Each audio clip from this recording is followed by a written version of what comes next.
Bonjour à tous, dans ce nouvel épisode pour ma Firebird 92, on va changer la courroie d'accessoires. Voilà, donc moi j'ai pris du Continental chez Rocoto. Donc Continental quand même c'est une très bonne marque. Donc ici nous avons des informations quand il faut vérifier sa courroie. Mais attention, ce n'est pas en kilomètres ici, mais marqué en miles. Donc on a 60 000 miles et 90 miles. Et c'est marqué là. Donc 60 miles, ça fait à peu près 97 000 km. Et 90 miles, c'est 145 000 km. Donc à partir de 97 000, on regarde sa courroie. Donc la mienne, on va regarder tout ça. Donc voici ma courroie. Donc on regarde bien le dessus. Mais si on regarde attentivement un peu plus par là, voilà, vous voyez, elle est craquelée. Donc qui est un signe d'usure. Donc voilà. Donc du coup je vais la changer puisque ma Firebird elle a 117 000 km. Donc il est temps de la changer. Comment procéder? Une clé à cliquette, une douille de 15. On met ceci. Et en fait on va faire tout simplement levier sur le tendeur de façon à desserrer, vous voyez, la poulie. Donc en gros je vais vous essayer de filmer là parce que ça prendra pas longtemps la procédure, mais vous regardez bien comment elle est foutue selon votre moteur. Sur des V8 il y a plusieurs courroies, il peut arriver plus fines. Il faut regarder si vous avez le climatiseur. Il y en a qui enlèvent ça, ils suppriment des accessoires, donc la courroie peut être beaucoup plus courte. Donc du coup on va passer au démontage. Bon, on va montrer comment faire. Donc on va enlever ceci, espérant que le trépied ne tombe pas. Donc on la déroule. Voilà. On voit bien l'état de la courroie. Voilà. Donc hop. C'est parti pour le démontage. Donc normalement ça prend à peu près en gros 5 minutes. Hein. Enfin, pour ceux qui sont moins expérimentés. Hop, voilà. Je vais desserrer. Voilà. Donc en général, on regarde si celle que j'ai acheté correspond bien. Donc j'ai ma bonne longueur, qui signifie que c'est tout bon.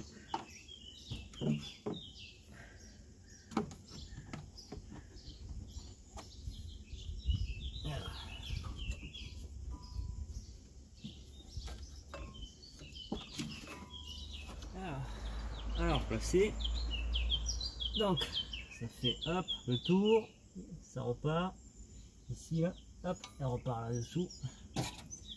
Maintenant on a mis le tendeur. Il faut bien s'assurer qu'elle soit bien mise.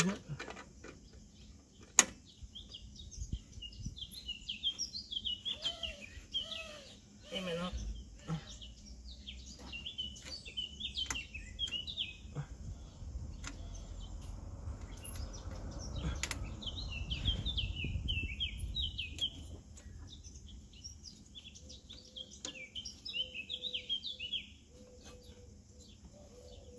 voilà.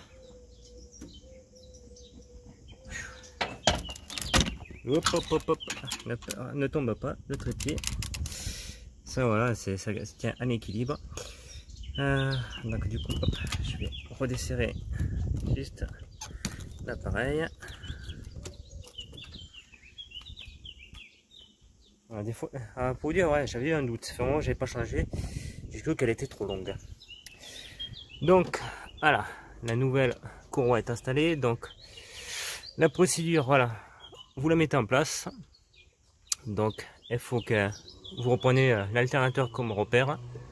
Vous savez que là, ça part tout droit. Ça remonte à la poulie de la pompe à eau, qui est ici. Et elle refait le tour de la poulie pour repartir vers le bas des cylindres, qui va remonter ici à la poulie de la direction assistée. On remonte sur le climatiseur pour repasser ensuite sous le tendeur. Voilà. Voilà à peu près comment la courroie d'accessoires est installée. Vous mettez la sur pause. Alors oui, il y a des petites coupures. Parce que des fois quand l'appareil est pas loin de tomber. Donc voilà, c'est ce que je disais à peu près, il faut 5 minutes. Bon évidemment j'ai fait de la coupure. Le temps de bien desserrer là et la remettre en place. Il me faut les deux mains, je peux pas tenir une caméra et regarder et en même temps serrer. Ça c'est l'inconvénient quand tu es tout seul. C'est sûr que quand il y en a quelqu'un qui fait la caméra à côté, c'est plus facile. Mais filmer tout seul et en même temps faire un peu de mécanique, c'est un peu chaud. Donc voilà, donc douille de 15. Donc vous mettez ça en premier, comme vous avez pu voir. Vous tendez au maximum votre poulie. Attention de ne pas trop forcer parce que vous pourrez desserrer la vis. Si vous desserrez la vis, après ça va être, vous ne pourrez plus tendre votre poulie. Il faudra tout démonter et resserrer de derrière ou alors le changer. Donc une fois que vous savez que c'est bien à fond, bloqué, hop, vous avez en plus le petit indicatif. Voilà, et en plus si vous dites, vous voyez qu'elle est tendue, vous avez une flèche avec un repère. Donc ça veut dire que on est tout bon sur le repère.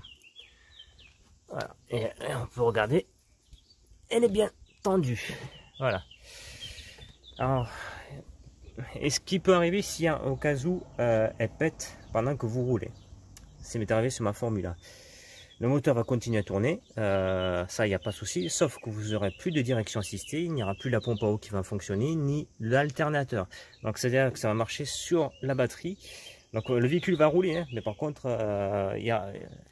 si vous êtes trop loin, ça va vite se chauffer, puisque étant donné que la courroie sera morte, la pompe à eau sera plus alimentée, donc du coup, surchauffe du moteur.